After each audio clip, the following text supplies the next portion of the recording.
Hey, what's going on, guys? Today I'm going to show you how to change sway bar links on my 2014 GMC Sierra. It'd be about any GM truck, about any year is going to be the same. It's hard to call it a how-to video since sway bar links can be a pain in the ass. A little unorthodox. I'm going to go over, I'd use a bunch of tools on the one that actually wasn't broken. But we're going to go over tools, and then it's more going to be do what works for you. I'm going to show you how I did mine, and then do however you find fit to do yours. Alright, for tools, if you're going to do it like me, get some ramps like that. You're going to obviously need a light. I use this so you guys could see, but that way you can see better. I have a 3/8 impact with a 15mm socket, a pair of vice grips, a 3/8 ratchet with a 15mm socket, a 15mm wrench. I have an 1/2" impact with corresponding 15mm socket, a pry bar, a air cutoff wheel, or if you don't have a good air source and you're using just electric tools, use a 4" grinder if you need to. Cutoff wheel just like this, and it'll do the same thing as this. I just use this because I had air in my tank and it was convenient. Alright, for parts, all we're going to need is going to be 2 new sway bar links. I only have one broke, but I always replace these in pairs. Just replace them in pairs. Using OEs, there's a part number, and I will link this down in the description. One note to make is if you have, if you have the aluminum or stamped steel lower control arms, it's different than the cast steel controllers. Mine are cast, so I got these. I will link, I'll find the part number for the other ones, and I'll link those also down in the description. Alright, the first thing I'm going to do is I put my truck up on ramps. You can just jack it up by the frame and do this, but I recommend keeping weight on the front suspension, and I will show you why once we're underneath. Alright, hopefully there's enough light up here. There's a sway bar. It's broken from here.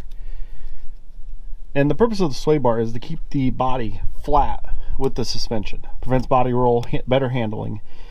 When these break, you can start noticing that when you turn, the vehicle will want to rock when it flattens back out instead of being planted flat.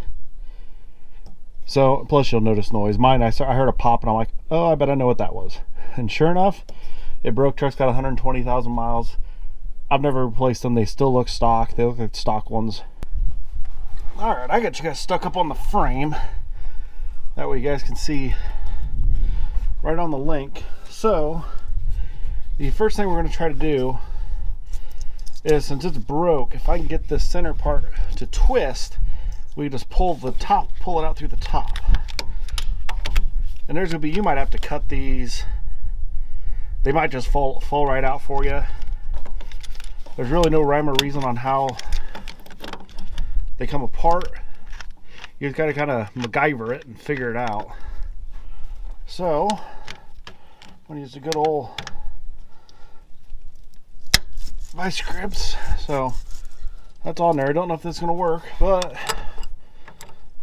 I'll put the wrench on the top. Okay, you can hear it crunching. Alright. You can see a lot of the rust falling out of the bottom. So, as you twist this, you'll notice that I could just pull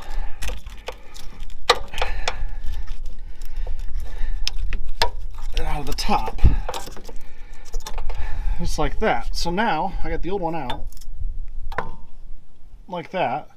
So we're gonna get the new one, and we'll slide it in here. We're just going to start the nut on the top side. Alright, we got the new one. We'll take this piece as we start sliding through the bottom, and this might be tight, so in actuality we might have to take the other side off.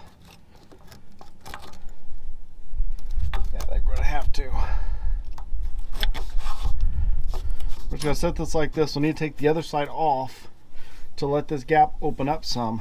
Then we can shove this in there, and then as we tighten it down, it'll pull the sway bar back in to where it is now. So we're just going to do this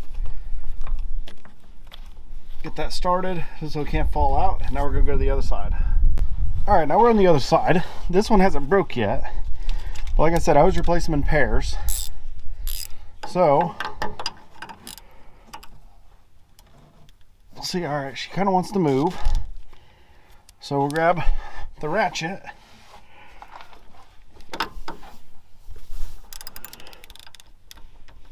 Get it on the bottom side.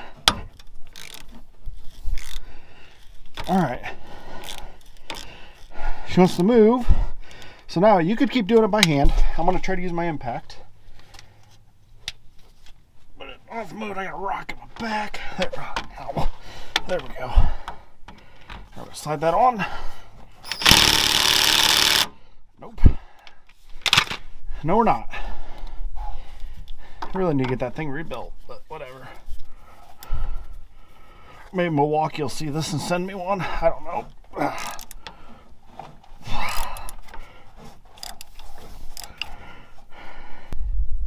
All right.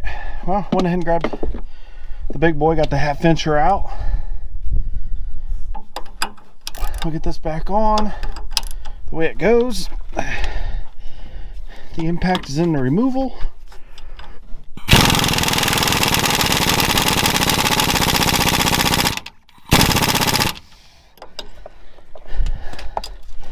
All right, and just like that, she is done.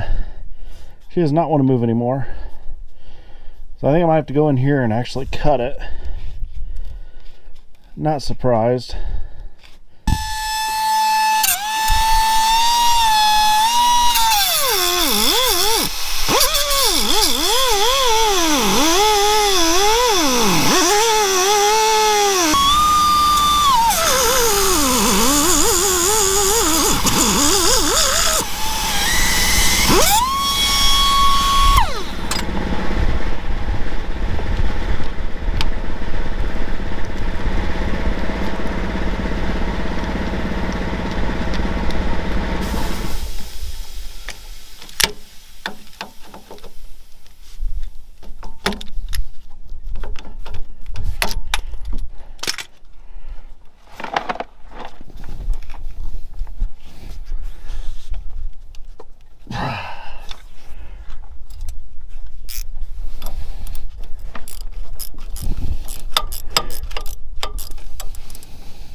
All right, now I'm just working it through the through this. There we go. There. Now, as you saw, that has some movement to it. So we can take the new one. Yeah. I'm so tired of rocks on my back. Ugh. All right.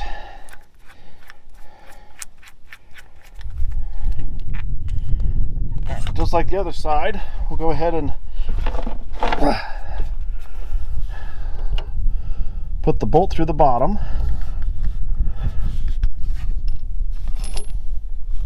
I don't want to go all the way through. Just like that. And I might have to grab a pry bar just to push this up since I'm tired of the shit being on my back. Alright. Got a pry bar. We're not going to do much. So it is okay to use the axle or whatever you can find. Like, okay, I'm using the upper control arm. So we'll set there's a little dent, like an indent, top and bottom. We'll line those up with the holes, like so, and bam. You see it sticking out the top? We'll take the nut, drop it,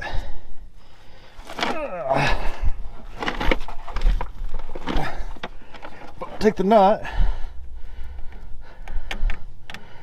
slide it up there, and blam, just like that. Now go to the other side and go ahead and pull back through. Do the same thing over here or over there like you did over here and get it started. All right, once you got the other side started, just like this side, now we're going to tighten it down.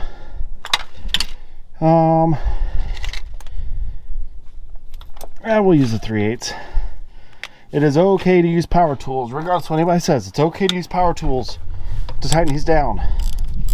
So, got my wrench on top to hold it. Got my impact on the bottom side.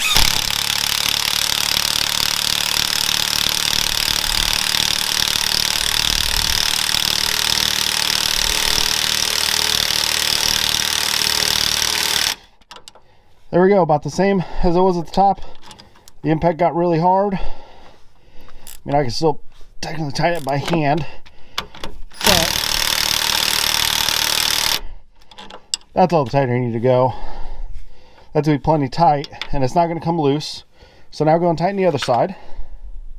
All right, once you get the other side tightened down just like this side, you are done. You can go and clean up all your tools, throw away the old parts, go take it for a test drive, and realize it does drive a whole lot better with them both being intact.